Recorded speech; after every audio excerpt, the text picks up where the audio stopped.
नमस्कार। इस दिल से के एपिसोड में हम चर्चा करेंगे गुड्स एंड सर्विसेज टैक्स की। इसकी बारीकियां लोगों को शायद नहीं मालूम। आपको याद होगा कि 15 अगस्त जब प्रधानमंत्री जी ने भाषण दिया तो उन्होंने कहा कि मैं देश की जनता को एक दिवाली गिफ्ट देने जा रहा हूं। वो दिवाली गिफ्ट, ये जीएसटी के जो रेट्स हैं उन्होंने कम किए, वो दिवाली गिफ्ट था। अब इसके पीछे उनकी सोच क्या थी उसके बारे में भी हम चर्चा करेंगे, क्योंकि मुझे याद है कि जीएसटी पहली बार लागू हुआ जुलाई 2017 में, और फिर नवंबर 2017 में कुछ 94 वस्तुओं के रेट कम हुए, क्योंकि इलेक्शन होने वाला था और इसलिए रेट कम किए गए। गुजरात में इलेक्शन था, आपको याद होगा। और फिर उसके बाद त्रिपुरा और कर्नाटका में इलेक्शन था, तो तब रेट कम किए गए।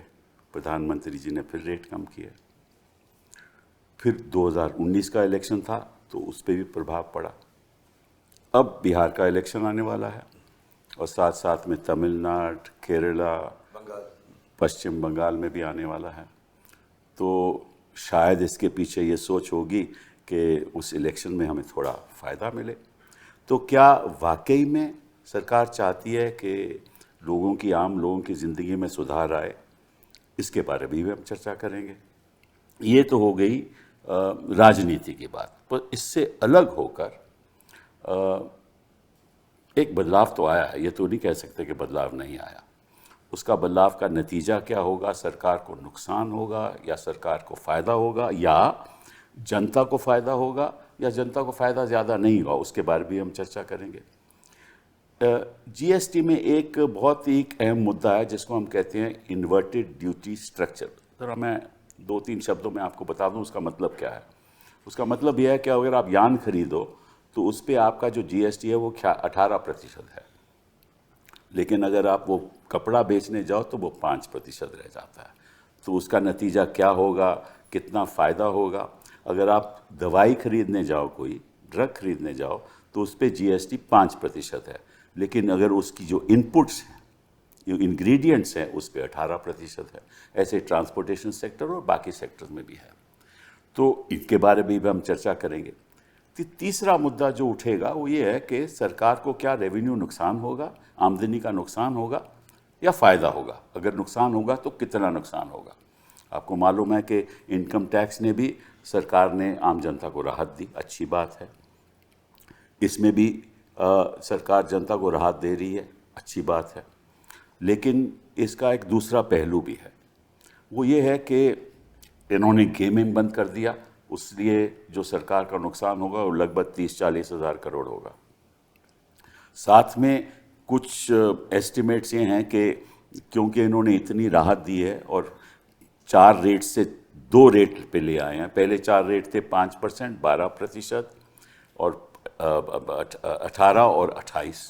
अब रह गए हैं 18 और 5। और जो सिन गुड्स, जिसको हम कहते हैं, बड़ी लग्जरी कार्स को खरीदने जाए उसको हम सिन गुड्स कहते हैं, उस पर 40%। उसमें तो कमाएंगे भी, वो 40,000 करोड़ का लगभग उनको फ़ायदा भी होगा। लेकिन ओवरऑल नुकसान इनको जो होगा, जो रेवेन्यू लॉस होगा, वो लगभग, मुझे ऐसा लगता है कि 1 लाख करोड़ से ज़्यादा होगा। लेकिन बाकी जो एस्टिमेट्स हैं वो ये हैं कि भाई 45-47 हज़ार करोड़ होगा। तो कितना नुकसान होगा, कितना फ़ायदा होगा? अच्छा, कितने प्रदेशों को नुकसान होगा, क्योंकि कितने प्रदेशों को फ़ायदा होगा, इस पे भी चर्चा होगी। क्योंकि जो प्रोड्यूसिंग स्टेट्स हैं उनको तो मिलता नहीं है, क्योंकि ये कंजम्पशन ओरिएंटेड टैक्स है। तो जहाँ वस्तुएं कंज्यूम होगी वहाँ उनको फ़ायदा होगा, उन स्टेट्स को फ़ायदा होगा। तो जो पुअरर स्टेट्स हैं उनको फ़ायदा होगा, जो रिच स्टेट्स हैं, तमिलनाडु जैसे, शायद उनको नुकसान हो। तो ये एक बहुत ही, मतलब कि ये कोई आसान मुद्दा नहीं है। तो इसके बारे में हम 3 ऐसे लोगों को आपके सामने लाए हैं जो इसकी बारीकियां जानते हैं। मैं तो ज़्यादा नहीं जानता, मैं तो मोटे तौर पे जानता हूँ। एक इकोनॉमिस्ट हैं हमारे, Arun Kumar ji. Thank you Arun Kumar ji for coming here. Economist, public intellectual, author, आपने बीएससी एमएससी सेंट स्टीवन से किया, पीएचडी जेएनयू से किया। आपकी एक बहुत अहम स्टडी रही है ब्लैक इकोनॉमी में, और आपने किताबें भी लिखी हैं। आपने जीएसटी भी आपने किताब लिखी है। आप जेएनयू में 1984 से लेकर 2015 तक पढ़ाते भी रहे, और आपकी कई पब्लिकेशंस हैं, ख़ास तौर पे डिमोनेटाइजेशन में। और आप रोज़ हम आपको टीवी पे देखते हैं, तो आपका बहुत बहुत धन्यवाद। आई थॉट ये इकोनॉमिस्ट का दृष्टिकोण भी हमें समझना चाहिए। गर्ग साहब, मैं आपसे जब मुलाकात मैंने आपसे की, मुझे ऐसे लगा कि मुझे कोई जानकारी नहीं है जीएसटी के बारे में। आप इतना जानते हो। आपने मेरे ख्याल इसमें 30 साल बिता दिए इस मुद्दे को लेकर। आप IRS के ऑफिसर हो। 1983 में आप सर्विस में आए, और फिर आपने customs and indirect taxes CBEC और CBIC जिसको हम आज कहते हैं, वहाँ आपने 30 साल काम किया। और आपने MBA अहमदाबाद से किया, IIM अहमदाबाद से, LLB की डिग्री, लॉ भी जानते हैं, मैनेजमेंट भी जानते हैं, और कैसे GST मैनेज होता है वो भी आप जानते हैं। और फिर आपने 2000 में डिप्टी सेक्रेटरी आप बने customs and international affairs from the finance ministry, और आप एडवाइज़र भी रहे, CBEC के एडवाइज़र भी रहे। और 2010 में आप जॉइंट सेक्रेटरी रहे मिनिस्ट्री ऑफ फाइनेंस में। और फिर आपने कई रिटायरमेंट के बाद भी आपने सरकार को कई एडवाइजरी रोल में आपने सरकार की मदद की। और पंजाब में आपने एडवाइज़र रहे टू द चीफ मिनिस्टर। तो आपको बहुत बढ़िया जानकारी है इसके बारे में। तो आप, I hope that you enrich us with your knowledge. Saket, you are of course one of the youngest members of parliament, और आपने TMC को अभी 2021 में ज्वाइन किया। 2023 में आप मेरे कॉलीग रहे, हाँ, तब से आप मेरे कॉलीग हो राज्यसभा में।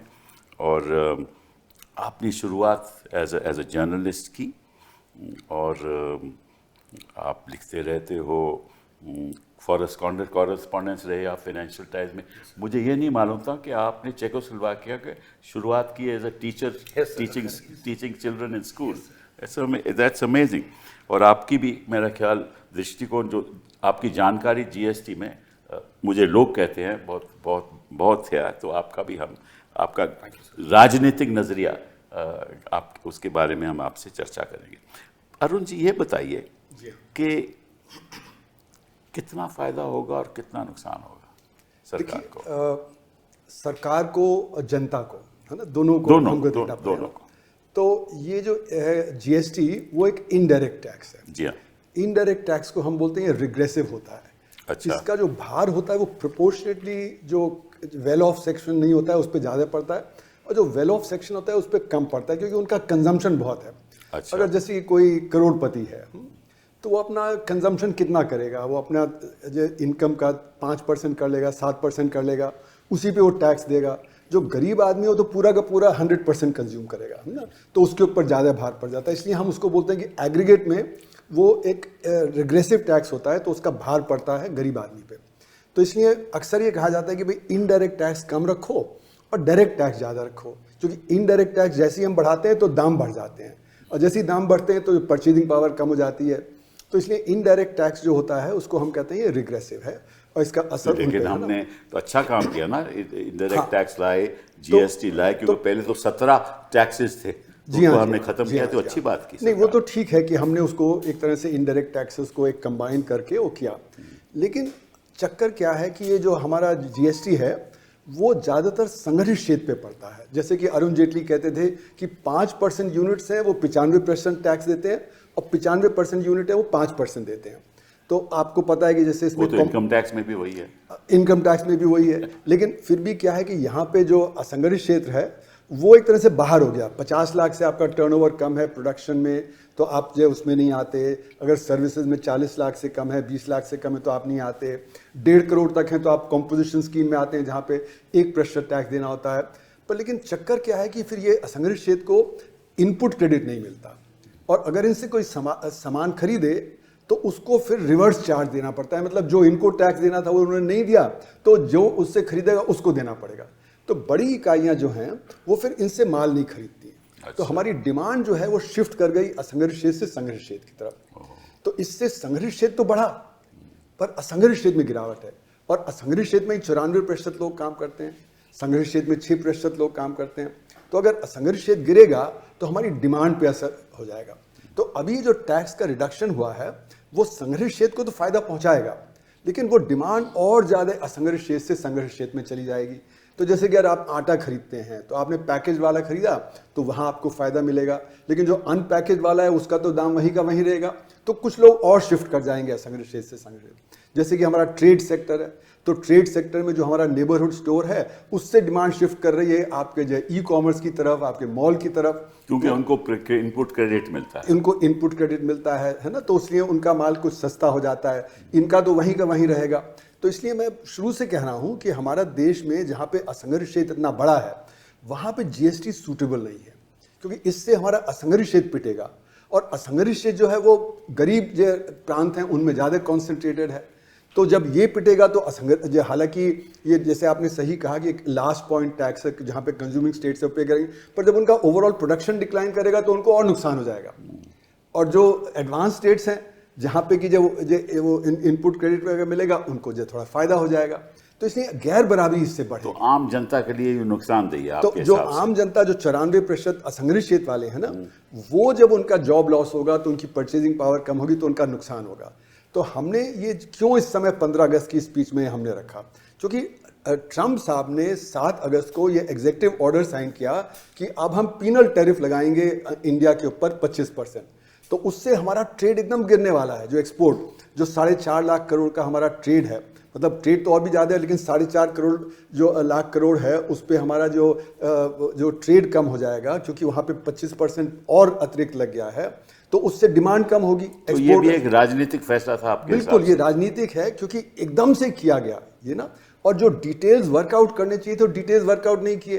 जैसे कि आप बता रहे हैं कि कई चीज़ों में प्रॉब्लम आएगी कि कहीं 18% टैक्स है लेकिन वो इनपुट्स पे जो टैक्स ज़्यादा है तो उससे जो रिवर्स जो इन्वर्जन हो जाएगा, तो जो रिफंड भी नहीं मिलेगा टाइम से मिलेगा। तो ये सारी चीज़ें वर्कआउट करने की थी, पर लेकिन एकदम से इनको लगा कि अब हमारे यहाँ डिमांड कम हो जाएगी एक्सपोर्ट की, वो 4.5 लाख करोड़ की कम होगी, तो यहाँ पे हम कुछ छूट दे देंगे और उससे फिर इलेक्शन में भी बाद में फ़ायदा पहुँच सकता है। तो इसको सोचा नहीं गया पूरी तरह से। जैसे कि मेरा मानना है कि जब जुलाई 2017 में किया गया था तो उस समय भी जल्दबाजी में कर दिया गया। जो हमें एक एक्सपेरिमेंट करके कि किस प्रकार से इंट्रोड्यूस करें, कैसे हम उसको आगे बढ़ाएं, वो नहीं किया गया। तो इसलिए मेरा मानना है कि एक तो सरकार को भी लॉस होगा, रेवेन्यू लॉस तो डेफिनेटली होगा, क्योंकि आपका जो जब टैक्स कम आएगा तो फिर आपका वो रेवेन्यू कम होगा। उदाहरण के तौर पे ये कहते हैं कि नहीं हमारी डिमांड बढ़ जाएगी, पर जहाँ पे 12% टैक्स था उसको आप 0% कर देंगे तो चाहे कितनी भी डिमांड बढ़े रेवेन्यू तो बढ़ेगा नहीं, क्योंकि तो 0% है। तो उसी तरह कारों पे अगर आपने 28% से 18% कर दिया तो आपका जो टैक्स रेवेन्यू है वो 35% गिर गया, लेकिन जो कंज्यूमर है उसको तो 5% ही फायदा हुआ। तो 5% जो प्राइस का फायदा होगा तो उससे वो डिमांड 3 गुना नहीं बढ़ेगी, थोड़ी बहुत डिमांड बढ़ेगी पर उतनी नहीं बढ़ेगी। गर्ग साहब ये बताइए कितना नुकसान होगा सरकार को आपके हिसाब से? ओके, क्या ये जो 4 रेट्स में 2 रेट कम हुए हैं इसका पीछे सोच क्या है? क्या कितना नुकसान होगा सरकार को और कितना फायदा होगा कंज्यूमर को आपके नजरिए से? सर पहले रेट्स को समझ लेते हैं। जब 17 में ये आया टैक्स तो सरकार ने रेट्स कैसे निश्चित किए? सरकार ने सब टैक्सेस जो जीएसटी से पहले लगते थे उनको टोटल किया और जो क्लोजेस्ट रेट बैठा उसमें डाल दिया। तो सर जो स्टेट्स थी वो वैट लेती थी, कोई 12.5, कोई 14, कोई 15 और एक्साइज थी 12 ऑन दी नेट वैल्यू। तो उन्होंने कहा 26-27 से लेके 31 तक बैठ रहा है, 28 बना दिया। नीचे का रेट एक्साइज 6 थी, वैट भी किसी का 5 किसी का 6, उन्होंने 12 कर दिया। और बीच में सर्विसेज थी 15.36 थी तो उनको 18 कर दिया और इंटरमीडिएट्स को कर दिया। अब ये जो 2 रेट उस टाइम प्रिंसिपल रेट्स थे 28 और 12, ये दोनों उड़ गए हैं सर। अब 28 को हमने 18 पे ले आए, 12 को हम 5 पे ले आए। दूसरी चीज ये भी जाननी जरूरी है कि अब 5 एक यूनिफॉर्म रेट नहीं है। अच्छा, वो कैसे? 5 के 4 रेट्स हैं। वो कैसे? ये भी पहले समझना पड़ेगा क्योंकि ये गलतफहमी चल रही है। एक तो 5 वो है जिसको क्रेडिट पूरा मिलेगा, अच्छा तो that is a genuine GST rate of 5%। अच्छा उसके बाद वो है जिसको सिर्फ इनपुट सर्विसेज का क्रेडिट मिलेगा। अच्छा, वो कैसे, ज़रा समझा दीजिए।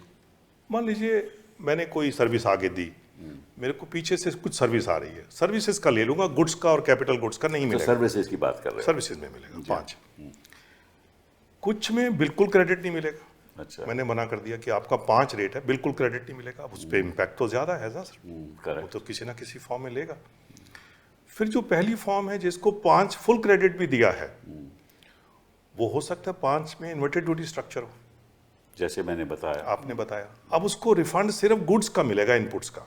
अच्छा, उसको सर्विसेज का रिफंड नहीं मिलेगा उसको। ओह आई सी। तो अब उस पे तो वो नुकसान हो जाएगा उसको। उसको वेस्ट हो जाएगा। तो उसके ऊपर जो इफेक्टिव टैक्सेशन है वो 5 ना होके 7, 8 कुछ भी हो सकती है, डिपेंडिंग कि उसकी इनपुट्स कितने पे आ रही है। ओह आई सी।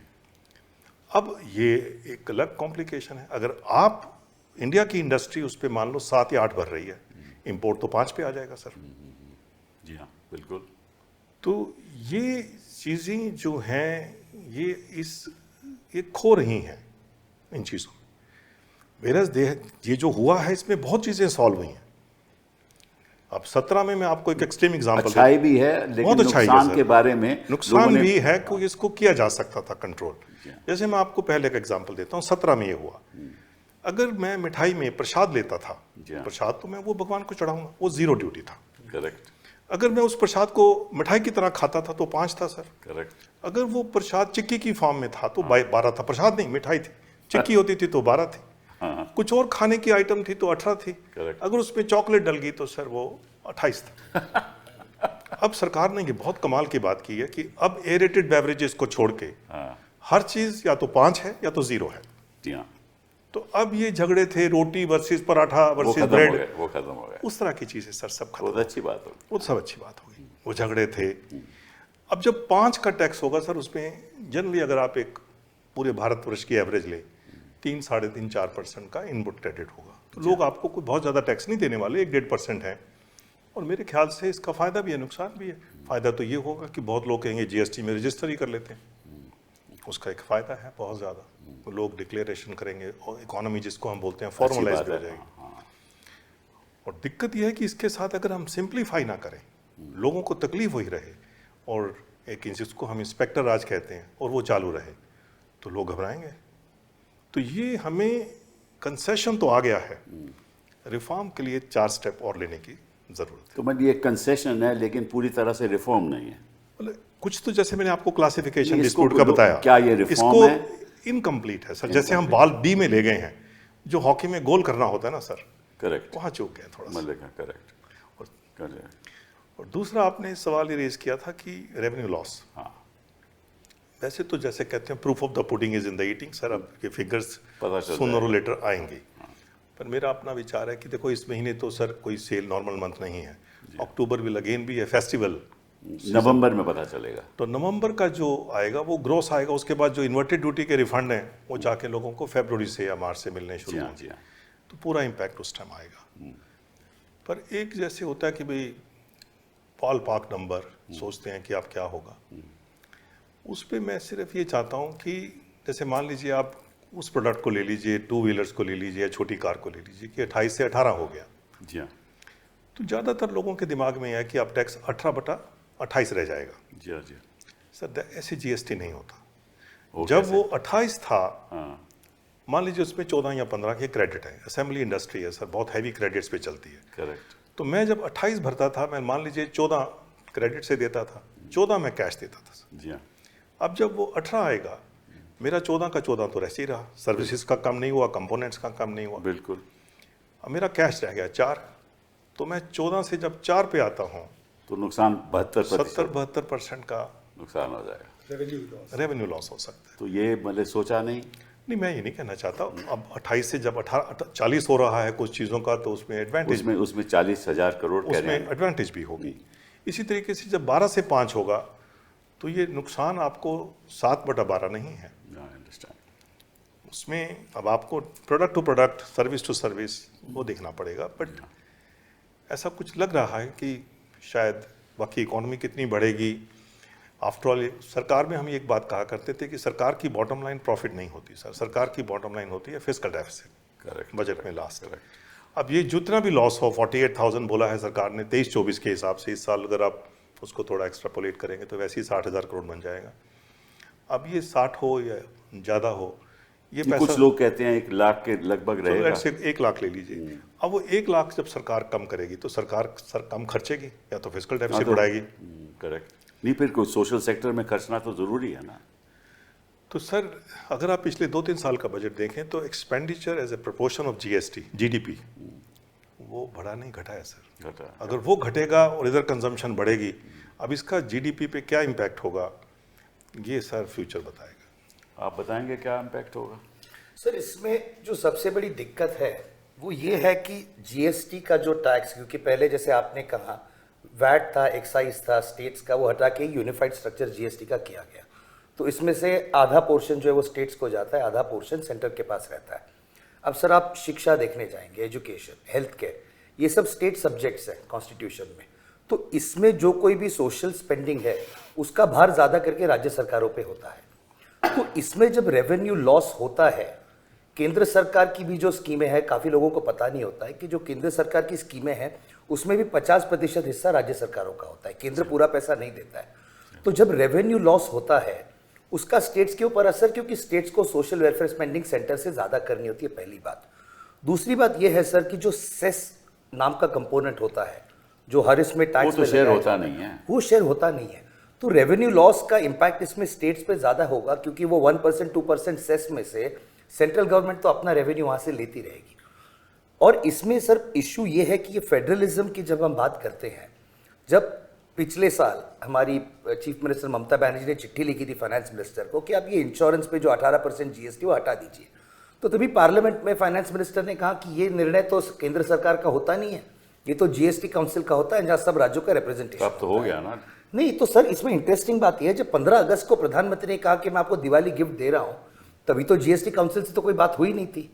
लेकिन प्रधानमंत्री ने निर्णय लिया और जीएसटी काउंसिल से उन्हें रबर स्टैंप कराया, क्योंकि ज्यादा करके राज्य सरकारें हैं वो एनडीए की हैं।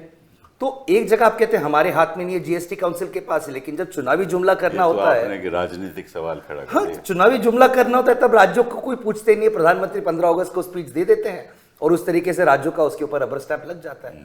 तो एक फेडरलिज्म की जो बात आती है सर यहाँ पे, तो सरकार ये कर सकती थी पहले भी, तो चुनाव की जरूरत क्यों होती है इसके लिए? नहीं बड़ी 8 साल के बाद ये सब काम करना, इनको तो मालूम था कि लोगों को नुकसान हो रहा है, बड़ी इसमें प्रॉब्लम्स आ रही हैं, लिटिगेशन बढ़ रहे हैं, लगभग 1 लाख अपील्स पेंडिंग है, ठीक है ना। और इसमें धांधलीबाजी भी हो रही है, फ्रॉड जीएसटी भी चल रहा है, ब्लैक मनी भी बढ़ रही है, ये तो चल ही रहा है। तो इनको पहले ही सोचना चाहिए था। इन्होंने 8 साल इंतजार क्यों तो ब्लैक मनी पे तो प्रधानमंत्री ने कहा आप स्वदेशी करोगे तो मैं ब्लैक मनी को भी नजरअंदाज कर दूंगा, ये उन्होंने किया? वो तो अब अलग बात हो गई ना, वो तो अलग बात हो सर जीएसटी का। और जो गर्ग साहब कह रहे थे वो भी एक फैक्ट है, जितने हम राज्यों में लोगों से बात करते हैं इंडस्ट्रियलिस्ट से, सर रेट कम किए हैं, लेकिन जो कंप्लायंस होता है वो छोटे बिजनेसेस के लिए बहुत मुश्किल होता है सर। आप एक मिस करोगे तो वही आप बात जीएसटी उस पे मैं इंस्पेक्टर आने वाला हूँ, वही आने वाला हूँ कि एमएसएमई सेक्टर में क्या इसका प्रभाव पड़ेगा। सर एमएसएमई जैसे प्रोफेसर साहब ने कहा है कि वो ऑर्गेनाइज से अनऑर्गेनाइज सेक्टर का जो कंपैरेटिव डिफरेंस था वो कम हो गया है, तो उनकी डिमांड पे थोड़ा पड़ेगा। बट मैं ये भी थोड़ा सा कहना चाहूँगा कि कुछ जगह पे अनऑर्गेनाइज को फ़ायदा भी हो सकता है। अच्छा। अब क्या करते हैं, जीएसटी कैसे वर्क करता है सर? अब जब मेरा टैक्स 5 है तो मुझे पता है कि मुझे इन्वर्टेड ड्यूटी में सर्विसेज का क्रेडिट नहीं मिलना, जी हाँ। तो हम इसको मैनेजमेंट जार्गन में बोलते हैं मेक और बाय डिसीजन शुरू हो जाता है कि अब ये काम मैं इन हाउस करूँगा। अच्छा। मैं बाहर से लेता था कोई चीज़, इन हाउस करूँगा तो कोई टैक्स नहीं है सर। वो इनकी उनको ताकत है अनाउंस करने की पहले। बहुत लोग करना शुरू कर देते हैं। मैं जैसे आपको एक रफ एग्जांपल देता हूँ कि अगर मैं हॉस्पिटल हूँ, मेरे पे टैक्स नहीं लगता, तो मैं सारी बेडशीट पर्दे जो हैं वो या तो सिंपल धोबी से धुलवाने शुरू कर दूंगा या इन हाउस धुलवा लूंगा। मैं किसी ड्राई क्लीनर या ऑर्गेनाइज बंदे को नहीं भेजूंगा, वो बहुत मुश्किल काम है, एग्जाम्पल आसान नहीं है। आप रेस्टोरेंट्स में देखेंगे कि 5% विदाउट क्रेडिट्स है। बहुत सारा काम उन्होंने उस लोगों को भी शिफ्ट कर देते हैं।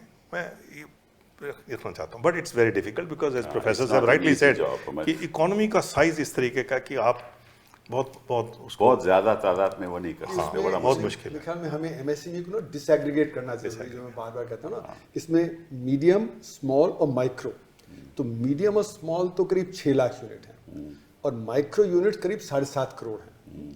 और एमएसएमई का 97.5% रोजगार जो होता है वो माइक्रो सेक्टर से आता है, सिर्फ 2.5% ही जो मीडियम और स्मॉल से आता है ना। और मीडियम काफ़ी हद तक वो जीएसटी में है, स्मॉल का एक हिस्सा जो जीएसटी में है, एक हिस्सा जो और छोटा है वो माइक्रो का माइक्रो का तो है नहीं, स्मॉल का एक हिस्सा है, एक हिस्सा नहीं है ना? जो हिस्सा नहीं है उसको परेशानी होती है इनपुट क्रेडिट की, करेक्ट है ना। उसको इनपुट क्रेडिट नहीं होता, उसके दाम वहीं के वहीं रह जाते हैं, जबकि जो बड़ा सेक्टर है उसके दाम कम हो जाते हैं। इसीलिए आप देखें जैसे कि उदाहरण के तौर पे लेदर गुड सेक्टर, उसमें 20% ऑर्गेनाइज्ड है, 80% अनऑर्गेनाइज्ड है, और डिमांड शिफ्ट कर गई होता है। लगेज इंडस्ट्री में जो मतलब वीआईपी के जो चेयरमैन हैं उन्होंने CNBC पे एक इंटरव्यू में कहा कि हम लोग बहुत खुश हैं।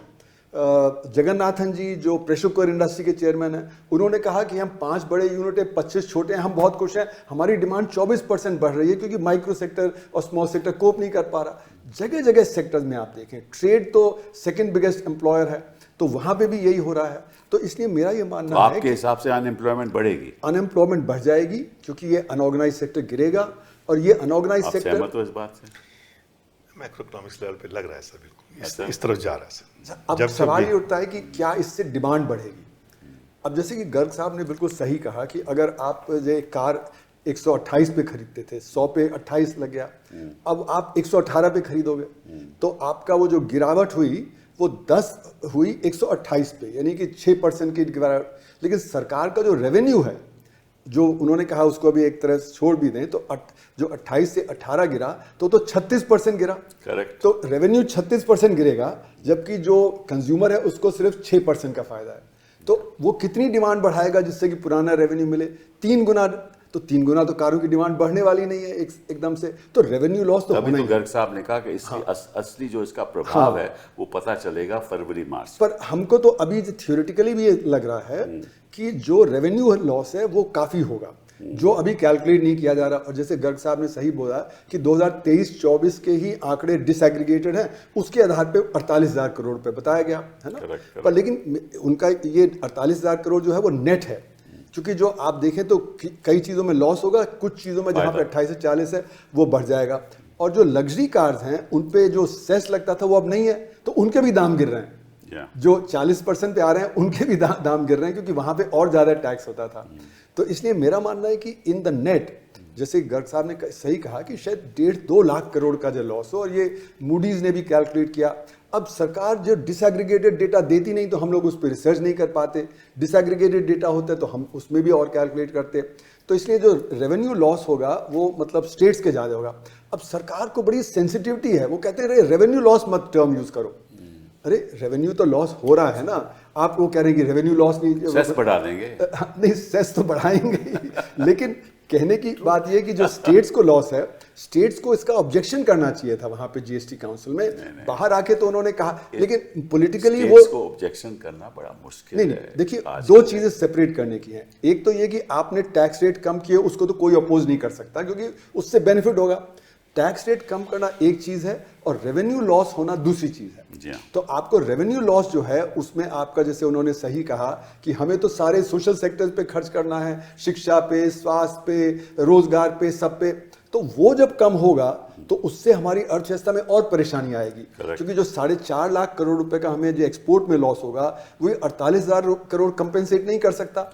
और खासकर अगर असंगठित क्षेत्र में और गिरावट होती है और परेशानी होगी। और जैसे गर्ग साहब ने कहा कि अगर आपका फिस्कल डेफिसिट बढ़ा और उसके एवज में फिर आपने जो हेल्थ पे, एजुकेशन पे और रूरल एम्प्लॉयमेंट गारंटी स्कीम पे काट दिया, तो आपका तो अनएम्प्लॉयमेंट और बढ़ जाएगा, तो और ज़्यादा फिर जो लॉस हो जाएगा, तो डिमांड तो आपकी उतनी जनरेट होने वाली नहीं। तो मेरा ये मानना है कि जल्दबाजी में किया गया है, पूरी तरह सोचा नहीं। ट्रंप साहब ने साइन कर दिया 7 अगस्त को, तो तुरंत 15 अगस्त को अनाउंस कर दिया, है ना। उसके पीछे काफी सोचना चाहिए था। गर्ग साहब ने बहुत सारे ये सोच थी ना कि आपके जो जेम्स एंड ज्वेलरी के उन्होंने 50% कर दिया, तो वो बिजनेस खत्म हो जाएगा, टेक्सटाइल में बड़ा नुकसान हो जाएगा, श्रिम्प्स में नुकसान होगा, फिशरीज में नुकसान हो जाएगा। तो इसलिए 4.5 लाख करोड़ रुपए का 4.5 लाख करोड़ रुपए का नुकसान होने वाला था। तो ये शायद कुछ नुकसान कम करने के लिए, लेकिन मुझे लग रहा है कि प्रधानमंत्री के स्माइल करने से शी के साथ शायद ट्रंप पे कुछ प्रभाव पड़ा है, तो उन्होंने सोचा कि वापस मैं अपने टेबल पे आके इनसे बातचीत करने लगूं। तो अब देखते हैं कि क्योंकि लिटनिक ने तो कहा है कि जब तक आप रशिया से ऑयल खरीदना बंद नहीं करोगे तब तक ये 50% लागू रहेगा। ठीक है ना? तो उसकी दो कंडीशंस हैं जो हम नहीं मान पा रहे। एक तो कृषि का बाजार खोलना, क्योंकि वहां तो आप देखिए तो 85% हमारे किसान वो छोटे किसान है, 5 एकड़ से। वो तो वैसे अमेरिकन को भी मालूम है। देखिए पहली बात की बात नहीं है, कई सालों से कॉटन में तो हमने कर दिया, कॉटन में तो हमने 11% से 0% कर दिया, और कॉटन जो ग्रोअर है वो परेशान है, गुजरात में खासकर। लेकिन पर कृषक जो हैं वो इसी बात से परेशान है कि क्या हम उस पर नेगोशिएशन करके उसको रिड्यूस कर देंगे, वो परेशान है। रशिया से हमारा स्ट्रेटेजिक रिलेशनशिप है, अगर हम उससे ट्रेड कम करते हैं, हमारी S-400 मिसाइल है, हमारे सुखोई एयरक्राफ्ट हैं, हमारे जो क्रिटिकल वो नहीं कर पाएंगे। वो तो अमेरिकन को समझना चाहिए कि वो नहीं हो सकता चाहिए, पर वो कर नहीं रहे। बार बार कह रहे हैं कि जैसे वांस ने भी कहा और उन्होंने कहा कि आप स्ट्रेटेजिक पार्टनरशिप चाहते हैं पर you are not behaving like a strategic partner, है ना? ये बताइए इससे, क्योंकि जब ये ऐलान हुआ था आपको याद होगा नवंबर 8 में, मैं कोई राजनीतिक सवाल नहीं कर रहा, नवंबर 8 में प्रधानमंत्री ने जब डिमोनेटाइजेशन की तो यही कहा कि ब्लैक मनी ख़त्म हो जाएगी और ये सब हर चीज़ में बढ़ोतरी आएगी, तो ये सब तो नहीं हुआ। फिर उन्होंने दोबारा यही बात अब भी कही है कि जीडीपी में गति आएगी और इन्फ्लेशन कम हो जाएगा और ब्लैक मनी ख़त्म हो जाएगी और इक्विटेबल डेवलपमेंट रहेगा। तो यार आप सोचते हो कि इस जो रिफॉर्म हुआ है इससे ये ऑब्जेक्टिव्स होंगे सर? सर दुनिया में लगभग 160 कंट्रीज में इस तरह का टैक्स है, हम इसको वैल्यू एडेड टैक्स कहते हैं। लोग परेशान हैं इस टैक्स से, बाकी कंट्रीज में मुझे मालूम है, यूके में लोग परेशान हैं, साउथ ईस्ट एशिया कंट्रीज में लोग ये वैट से परेशान हैं, हर जगह पर। तो इसको सर किसी इंटरनेशनल इकोनॉमिस्ट ने 3 कैटेगरीज में डिफाइन किया, गुड, बैड, अगली। एक्सेलेंस किसी को नहीं दिया। तो गुड जिसको दिया सर वो न्यूजीलैंड है। अच्छा, न्यूजीलैंड के फाइनेंस मिनिस्टर ने कहा I shall not distinguish between an apple और ए मैकडोनल्ड। आप सेब खरीदिए, सब्जी खरीदिए, मैकडोनल्ड खरीदिए, टैक्स लगेगा एक ही रेट पे। वो अरुण साहब कहते हैं कि टैक्स 14% लगना चाहिए, कहते हैं ना? नहीं, तो सर देखिए सर, वो सुन कंट्री की एक इकोनॉमिक स्टेटा भी देखना पड़ता है कि आपकी पर कैपिटा इनकम देश की कितने लेवल पे है। जब आप बहुत पुअर होते हैं सर, तो आपके लिए 2 या 3 रेट इनएविटेबल हो जाते हैं।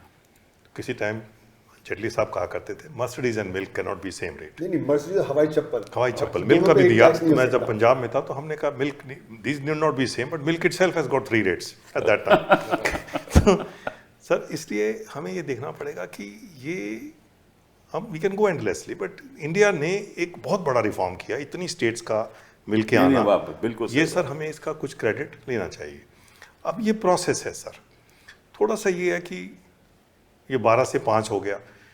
अब मन ये करता है कि शायद अगर ये 6 या 7 ही होता और वो फायदा ज़्यादा होता तो शायद वो इन्वर्टेड ड्यूटी स्ट्रक्चर खत्म हो जाती है ना। अब मैं देख पा रहा हूँ कि लाखों लोग रिफंड की लाइन में लग जाएंगे सर। जी हाँ, जी हाँ, जी हाँ। उसका पैसा ब्लॉक हो जाएगा, नहीं उसमें फिर धांधेबाजी भी होगी, आपको ये भी मालूम है। फिर उसका मतलब ये सब इश्यूज खड़े होने जा रहे हैं। तो वी हैव सॉल्व्ड एक सेट ऑफ प्रॉब्लम तो सॉल्व हो गई, दूसरी अब तैयार हो गई हैं। तो ये सर ये घबराहट रहती है कि इसकी ज़रूरत नहीं थी। 6 भी कर लेते सर तो थोड़ा मौका मिला। अब ये दोबारा कोई पॉलिटिकल पार्टी हिम्मत नहीं कर पाएगी सर 5 को 6 इजीली करना। नहीं, पर जैसे गर्ग साहब कह रहे हैं ना, रेट एक्चुअली अभी 2 या वो नहीं है, क्योंकि 0 भी एक रेट है। हाँ, 0 भी एक रेट है, 5 भी एक रेट है, 18 भी है, और फिर जो आपका 40 भी है, और बीच में फिर और भी रेट्स हैं। तो जैसे उन्होंने कहा ना कि जहाँ पे 5 है एक्चुअली वो 5 नहीं है, तो इसलिए कुछ लोग तो कह रहे हैं कि 200 रेट हो जाते हैं, है ना? तो ये जो कहा जब गर्ग साहब ने बिल्कुल ठीक कि जो जीएसटी का डिजाइन होता है उसमें एक रेट होना चाहिए सारे देश में। नहीं, मैंने भी कहीं सुना कि आपने भी कहा था भाई एक रेट नहीं है, ये कई रेट्स हैं सर। कम और से कम नहीं, आपने कहा कि एक रेट होना चाहिए, कहा है आपने? नहीं, मैंने कहा वो आइडियल जो जीएसटी होता है उसमें एक होना चाहिए। लेकिन जैसे गर्ग साहब ने वो ठीक कहा, जहाँ पे गरीबी है तो आप वहाँ पे एक रेट लेके नहीं कर सकते, गरीब के ऊपर बहुत प्रॉब्लम यह है कि एक ही इंडस्ट्री में 2 रेट होते हैं। फॉर एग्जांपल होटल इंडस्ट्री, अगर वो 7,500 का रेंट है तो वो तो रेट उसका अलग होगा। जो रेंट कमरे का 7,500 से ज्यादा रेट अलग होगा, तो वहां तो धांधलेबाजी होगी। तो गर्ग साहब ने यही मेन चीज ये है सर, देखिए इस क्रेडिट को हम लोग कोलेस्ट्रॉल बोलते हैं, बैड कोलेस्ट्रॉल। इसको साफ कीजिए। जहां जहां क्रेडिट आप रोकेंगे उसको आप ये कह सकते हैं कि वो जीएसटी है ही नहीं, बिकॉज आपका होल आइडिया बस क्रेडिट ट्रांसपेरेंटली दीजिए। Correct. जब आप क्रेडिट रोक लेते हो तो आप इंडिया की इंडस्ट्री को डिसएडवांटेज कर देते हो। तो उस तरीके से अगर आप देखो सर, आज शायद half the GDP is not in GST. देखो अल्कोहल, पेट्रोलियम तो, रियल एस्टेट, ये सब तो वैसे अगर वो ले आओगे फाइनेंशियल सेक्टर GST नहीं में है। तो सरकार तो वैसे ही मर जाएगी। हेल्थ, सरकारों के पास तो कुछ एग्रीकल्चर, पैसा ही नहीं रहेगा। आप देखेंगे सर लाइन से ये जो चीजें रुक रही है ना सर, मैं वरीड रहता हूँ कि ये कब सफाई होगी। तो अब आप देखेंगे जैसे ट्रांसपोर्टेशन ले लीजिए sir, it was one of the very bad sectors in terms of the tax rate. सरकार ने 2 रेट कर दिए, 5% विदाउट क्रेडिट और 18 कर दिया। अब जो 18 देगा सर, उसको पेट्रोल डीजल का क्रेडिट नहीं मिलेगा, आउटसाइड जीएसटी। सही बात। उसका इफेक्टिव रेट अब 24-25 पे बैठेगा। सही बात। Transportation is a very essential service, हर चीज की। No I agree with. और वो ट्रांसपोर्टेशन के लोग आजकल जा रहे हैं फाइनेंस मिनिस्टर के पास, प्लीज हमें कुछ राहत उसको दीजिए। पहले 12 दे रखा था, अब उसको 12 से जब 18 किया 18 है कर दिया। तो सर वो सारी चीजों में वो चीज तंग करेगी। और सर इसी पर एक और इशू है सर, विच इज जैसे आपने कहा इन्फ्लेशन, या प्रधानमंत्री जी ने कहा, प्रॉब्लम ये मैंने मेरे बजट स्पीच में भी उठाया था सर, जैसे दाम कम होंगे तो इन्फ्लेशन कम होना है। जब इन्फ्लेशन कम होता है तो आरबीआई ने रेट घटाने हैं। सर हमारे पास करंटली आउटस्टैंडिंग क्रेडिट कार्ड और पर्सनल लोन डेट जो है इंडिया में is equal to 30% of GDP.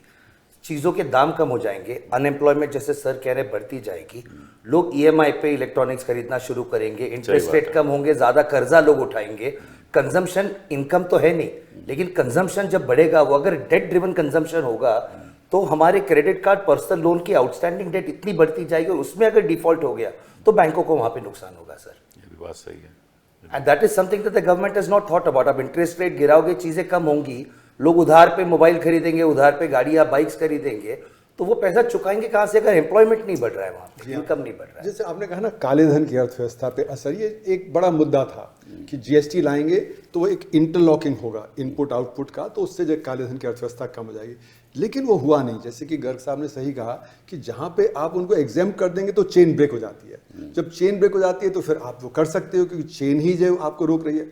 दूसरी बात यह है कि आपने इसको बहुत कॉम्प्लिकेटेड बना दिया। जैसे आपने सही कहा कि आप जब 7,500, पहले तो 5,000 और ये सब था, अब 7,500 कर दिया, तो मिस क्लासिफिकेशन होगा।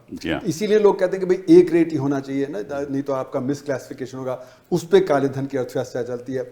फिर जैसे कि आप ट्रांसपोर्ट कर रहे हो, है ना, तो ई बिल का चक्कर है, तो वहाँ पे बहुत सारे फर्जी ई बिल हो रहे हैं। फिर आपका जो फॉल्स, मैं तो कई केस ऐसे करता हूँ जहाँ ये सब धांधलेबाजी हो रही है। इनपुट क्रेडिट है, उसमें फेक कंपनी सेटअप हो रही है ढेर सारी, आप रोज पकड़ते रहते हो। और एक बार तो पार्लियामेंट में ही वो फाइनेंस मिनिस्टर कहा कि 2 लाख करोड़ का तो लॉस हो गया ब्लैक इकॉनमी की वजह से।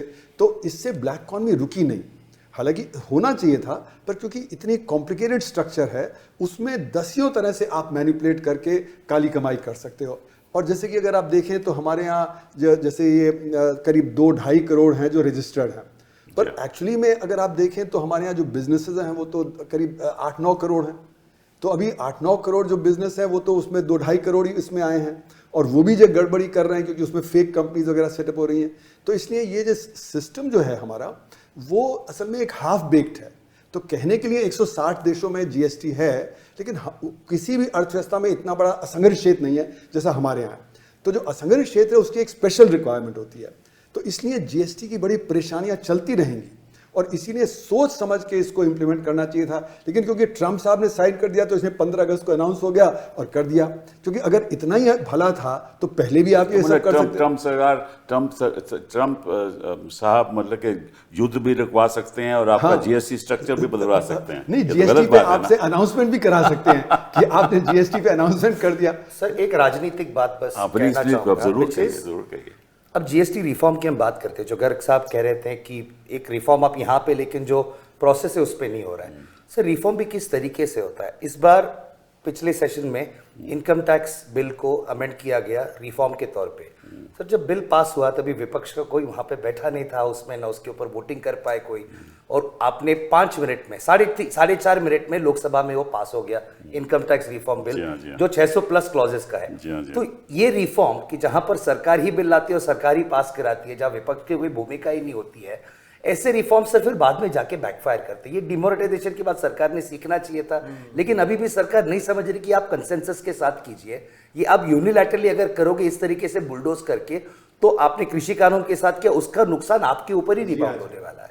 पर इनकम टैक्स में जो इन्होंने एक तो ये जो डायरेक्ट टैक्स कोड की बात की है ना, वो तो जो आप कह रहे हैं, वो तो दूसरा subject से अलग है ना। रेट को एडजस्ट किया है, जिससे कि अब जो रेट है वो थोड़ा कम हो गया है, 12 लाख तक की ये सब वगैरह उन्होंने किया है। लेकिन आप कितने लोगों को फायदा उससे पहुंचेगा? आपके तो 9.5 करोड़ लोग हैं जो या तो TDS फाइल करते हैं या रिटर्न फाइल करते हैं, उसमें जो इफेक्टिव टैक्स पेयर हैं वो ज्यादा 3 करोड़ वो तो हमें मालूम है ना, तो इसलिए 6.5 करोड़ है वो तो बाहर है। अरुण जी, तो ये जरा इनकम टैक्स की बात मैं पिछली बार जब GST अनाउंस हुआ था ना, तो जो सोच थी कि टैक्स GDP रेशो बढ़ेगा, यही सोच थी। अगर मैं आंकड़े आपको बताऊं कि 2015-16 में जो टैक्स GDP रेशो था वो 11% था और 23-24 में 11.9% हो गया, और टोटल टैक्स जो था वो 16 GDP 16.73% था, वो 18.5% हो गया, तो बड़ा कम गेन हुआ। तो जो ये सोच थी कि भाई टैक्स GDP रेशो बढ़ जाएगा, वो हुआ नहीं। उसमें सर देखिए, थोड़ा एक बात हमें सोचनी चाहिए कि 2019 में सरकार ने इनकम टैक्स रेट्स बहुत घटाए। Corporate tax rate corporate tax का जो रेट था वो घटाया। पर्सनल इनकम टैक्स थोड़ा बढ़ा भी है। कस्टम ड्यूटीज भी काफ़ी पहले शुरू में बढ़ रही थी, अब तो प्रेशर आ गया, बहुत FTAs वगैरह एंटर हो रहे हैं। जी हाँ। तो जब ये अजम्पशंस होती है सर, हम कहते हैं all other things remaining constant, citrus paribus, वो शायद नहीं हो पाया। दूसरा, GST के भी रेट्स जो थे 17 के बाद बहुत गिराए गए। अब कुछ मार्केट में स्टडीज़ हैं, मतलब वो कहते हैं कि 20-25% तक रेट गिर गए, अभी और गिराए गए हैं रेट्स। तो वो जो टैक्स टू GDP रेशो है वो अब या तो आप कंप्लायंस से इम्प्रूव करके करिए जो है, या आप कहते हैं कि इकोनॉमिक एक्टिविटी बढ़ेगी। तो इस तरह की कुछ सीरियस स्टडी जैसी अब्रॉड मिलती हैं सर, अभी इंडिया में दिखी नहीं, जिससे आप होनी चाहिए जब तक वहाँ तो वो दूध का दूध पानी का पानी कर देते हैं एकदम कि कितना किसका असर हुआ। पर हमारे यहाँ डेटा ही नहीं देते। जैसे इनकम टैक्स का डिसएग्रीगेटेड डेटा है वो बंद कर दिया है ना, वो all India income tax statistics का डेटा आता था वो बंद कर दिया।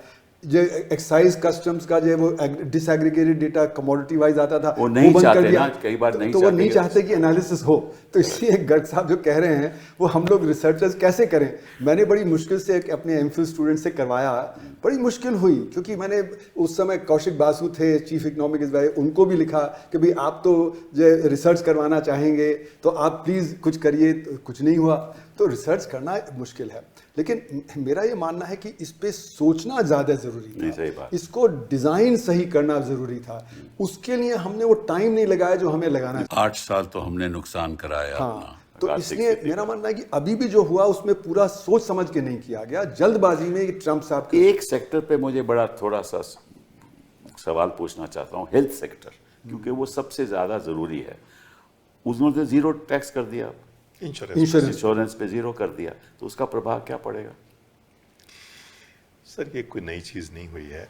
जब भी किसी को आप 0 करेंगे, हम वैट में या इस तरह के टैक्सेस में एक हम कोट यूज़ करते हैं कि when you tax somebody you exempt him, when you exempt somebody you tax him. तो ये लोगों को समझ नहीं आता, बट जरा समझाइए हमको। देखिए सर, टैक्स हर स्टेज में लगा हुआ है और इनविजिबल है। टैक्स तो फार्मर पे भी है, वो ट्रैक्टर खरीदेगा, एग्रीकल्चर इम्प्लीमेंट्स खरीदेगा, फर्टिलाइजर। अब जो अपनी वो वीट वो पास ऑन नहीं कर सकता, वो पास ऑन नहीं कर सकता। अगर समझदार हो फार्मर, पढ़ा लिखा हो, या हम सरकार के तेरा सब रिटर्न हम फाइल करेंगे, तो सर उसको फायदा है कि अपने पे 2-3% टैक्स लगा ले, ताकि उसको वो इनपुट मिलेगा। वो मान लो आगे कोई बिस्किट बना रहा है तो उस पर 5 लगाया आपने, अब उसका 5 तो वो लगा, 3 जो फार्मर का वेस्ट गया, तो 8 सरकार को मिल गया। करेक्ट। तो when you will tax a farmer, you have actually exempted, सरकार को कम टैक्स मिलेगा। ये चेन टूटती है सर, ये बड़ा प्यारा टैक्स है। तो सरकार को ये बहुत ध्यान रखना पड़ता है कि मैं इंटरमीडिएट प्रोडक्ट्स को ना एग्जम्प्ट करूं, मैं फाइनल को करूं। उस स्टेज पे चेन नहीं टूटेगी। जैसे आपने फूड छोड़ दिया, फूड का क्रेडिट नहीं है जी, तो रेयर केसेस में मिलता है, उसका कोई फर्क नहीं पड़ता, आपने छोड़ दिया। पर जब आप इंटरमीडिएट छोड़ेंगे, अब इंश्योरेंस सर्विस इंटरमीडिएट है, करेक्ट, उसको किसी और को पेमेंट देनी है, करेक्ट, वो कैसे देगा? वो कैसे देगा? दूसरा ये है कि उसको पीछे से क्या आ रहा है, किसी का कम आ रहा है, किसी का ज़्यादा आ रहा है। तो ये सर आप देखेंगे जैसे जैसे आप टैक्स रेट को बदलेंगे ये इकोनॉमिक बिहेवियर को बदल देगा। मैंने आपको पहले बोला यू मेक और बाय डिसीजन, बहुत से लोग इन हाउस करना शुरू कर देंगे। मान लीजिए मैं कोई काम लेबर से करवाता हूँ, मैंने एक मैन पावर सप्लाई एजेंसी ले रखी है, उस पर 18 टैक्स लगता था, मैं क्रेडिट ले लेता था। आगे से मैं कहूँगा मैं तुझे नहीं लूँगा, मैं उसके एम्प्लॉइज़ को तो एम्प्लॉय बनाऊंगा, या मैं छोटी कंपनी ले लूँगा जिसकी टर्नओवर बहुत कम है। तो इसमें सर बहुत इस तरह के पैटर्न जो है ना, तो फिर लोग देखो ऑर्गेनाइज करेंगे आपने दूसरे तरीके से। आपने ये डिस्टर्बेंस तभी स्टार्ट होती है जब आप ये you fiddle around with the input tax. मैं अगर जाता हूँ अस्पताल, मैं अस्पताल जाता हूँ, मैं अपना MRI कराऊँ, मैं तो उदाहरण के तौर पे MRI कराता हूँ, वो MRI तो वो मशीन तो वो खरीदता है ना, उस पर उसको टैक्स देना पड़ता है। अच्छा, और उसको कोई इनपुट क्रेडिट नहीं मिलता। सर एक दो टर्म्स होती हैं सर, किसी को हम एग्जम्प्ट करते हैं, एक मीनिंग है इसका, किसी को जीरो रेट करते हैं, इसका दूसरा मीनिंग है। जीरो रेट का मतलब होता है उसके सारे इनपुट टैक्स मैंने रिफंड कर दिए। करेक्ट। ये तो सिर्फ प्रावधान जो है एक्सपोर्ट को है। करेक्ट, बट उसको तो नहीं मिलता ना, यही तो मैं कह रहा हूँ। एक्सपोर्ट को मिलता है, एक्सपोर्ट बाकी तो किसी चीज को नहीं यही मिलता। ना, तो एजुकेशन, जब मैं वहाँ जाता अपना इलाज कराना, तो जो उसका part of the cost of the MRI I have to pay. देखिए सर ये तो फिर एक लार्जर पॉलिसी है। अब नहीं, जैसे वाजब आप यूके policy में नहीं जाएंगे है। तो वहाँ देखिए आप फ्री करते हो, अल्टीमेटली मैं इंश्योर्ड हूँ तो थोड़ा बहुत वो देगा। नहीं, जो गर्ग साहब कह रहे हैं ना कि ये है GST ऑन द सप्लाई, है ना, तो जो मशीन आ गई वो तो ऑलरेडी आपका कैपिटल कॉस्ट में आ गया ना। Correct, I तो agree कैपिटल with कॉस्ट के उसमें है, अगर वो सस्ती हो जाए सर्विस तो भी, भाई सर्विस भी तो 18% है। सर्विस भी तो पर यहाँ 18%, पे वहाँ भी तो वो नहीं, इनपुट। आपकी बात इस सेंस में ठीक है कि अगर उस पर टैक्स नहीं होता तो मशीन सस्ती होती तो आपका चार्ज भी सस्ता देखिए होता। सर गवर्नमेंट स्मार्ट होती है, गवर्नमेंट को मालूम होता है कि ये चीजें दिखाने के लिए एग्जाम्प्ट है, मुझे कुछ टैक्स को पीछे से लेना है। इसको कैस्केडिंग कहते हैं, और काफी कैस्केडिंग इंटेंशनली बिल्ड की जाती है कि इतना टैक्स हम क्वाइटली कलेक्ट कर लेंगे, लोगों को पता भी नहीं चलेगा, लोगों को लगेगा कि एग्जाम्प्ट है। वो एक सर्विस भी तो है ना, उसमें तो 18% है ही है ही। पर तो ऐसे बहुत सर्विसेज हैं। इफेक्टिव हर एक- टैक्स जो कह रहे हैं ना, वो इफेक्टिव टैक्स ज्यादा हो जाता है। जहां कैस्केडिंग होगा यही- तो इफेक्टिव टैक्स जो आपका जो डिक्लेयर्ड रेट है उससे ज्यादा हो जाता है। इसी का नाम कोलेस्ट्रॉल है सर, यही जो इसकी ऑल काइंड ऑफ प्रॉब्लम्स है, इसी से करप्शन है, इसी पर से सवाल नॉन ये कंप्लायंस है, इसी से जितनी आप कॉम्प्लेक्सिटी है। इसमें बारीकियां पे जाओगे उतना ही अल्टीमेटली इंस्पेक्टर राज भी वैसे ही होगा। जी हाँ। क्योंकि अल्टीमेटली आप वो कहेगा कि साहब आपको देना होगा, मैं इतना, मेरे पास पैसा नहीं है, फिर धांधलेबाजी होगी, फिर करप्शन होगी। अब जैसे पुलिस की चेकिंग है अगर आपके रास्ते में, तो वो वहाँ पे प्रॉब्लम हो जाती है, ई-वे बिल में प्रॉब्लम हो जाती है, सभी चीज़ों में। तो सवाल ये उठता है कि रिफॉर्म क्या होना चाहिए। मेरा ये मानना है सिर्फ टैक्स रेट कट है, ये रिफॉर्म नहीं है। रिफॉर्म के लिए मेरा मानना है कि देखिए ये लास्ट पॉइंट टैक्स है, ये पे जो कंज्यूमर कर रहा है वही सारा टैक्स पे कर रहा है। तो इसको हम सिर्फ लास्ट पॉइंट ही कलेक्ट कर लें। अभी हम उसको 100 स्टेजेस पे कलेक्ट करते हैं, है ना, तो उसको कहा जाता है कि वो इंटरलॉकिंग होता है, उससे ब्लैक इनकम जनरेशन का होता है। पर जैसे कि अरुण जेटली कहते थे 5% उन्हें 95% देते हैं, उनके MRP पे आप लगा दीजिए उसको टैक्स, तो एक सिंपल हो जाएगा, तो जो आपका वहाँ पे कलेक्शन हो जाएगा और उससे जो असंगठित क्षेत्र है वो एग्जेम्प्ट हो जाएगा। तो जो अभी उसको लॉस हो रहा है वो खत्म हो जाएगा, तो वो भी बढ़ने लगेगा, उससे आपकी अर्थव्यवस्था और तेज जाएगी। तो ये एक रिफॉर्म की जरूरत है।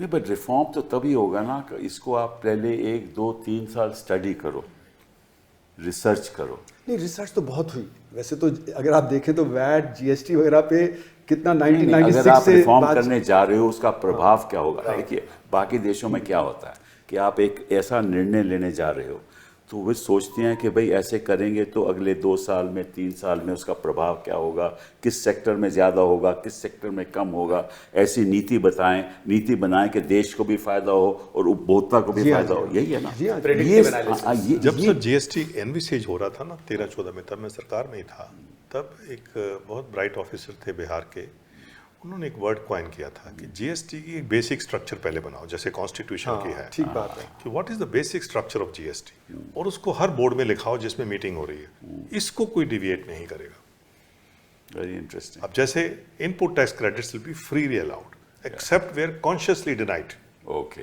आप कॉन्शियस कॉल लीजिए कि मुझे इसको इनपुट टैक्स क्रेडिट नहीं देना, करेक्ट। एक आधी चीज में होना चाहिए वो।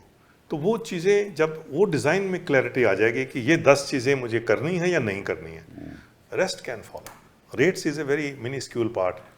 जैसे 2017 में जब ये इम्प्लीमेंट हुआ उस समय भी ये बात उठी थी कि पहले एक्सपेरिमेंट कर लिया जाए थोड़े समय। नहीं, हमने तो बहुत विरोध किया। खैर मैं तो ऑपोजिशन में तब से जी रहा हाँ, हूं। जी हाँ। हमने बहुत विरोध किया कि आप 4 रेट्स दे रहे हो, इसमें बड़ी प्रॉब्लम आएगी। वो प्रॉब्लम आई। हाँ। प्रॉब्लम यह है कि हम ये जब निर्णय लेते हैं तो एक हम एडहॉक तरीके से निर्णय लेते हैं कि अभी हम कुछ करना पड़ेगा, तो इसके अलावा कोई अभी उपाय नहीं जी है। हाँ, जी हाँ। तो जब ऐसे निर्णय लेते हैं तो फिर नुकसान होता है, फिर डिज़ाइन ठीक नहीं जी रहता। हाँ। असली बात तो ये है। जी हाँ। तो निर्णय ठीक है, डिज़ाइन में थोड़ा प्रॉब्लम है, काफ़ी प्रॉब्लम। हाँ थोड़ा प्रॉब्लम है। आम जनता को फ़ायदा भी होगा और अनऑर्गेनाइज सेक्टर को नुकसान भी बड़ा होगा, और इस बीच में जो इन्वर्टेड रेट स्ट्रक्चर है उससे करप्शन बढ़ेगा जी हाँ, जी हाँ। और धांधलेबाजी बढ़ेगी। देखिए, मैं आम जनता का जो शब्द है ना वो सही नहीं है, क्योंकि जो असंगठित क्षेत्र वो 94% है, और जो आम जनता हम समझते हैं वो middle class, upper middle class समझते हैं।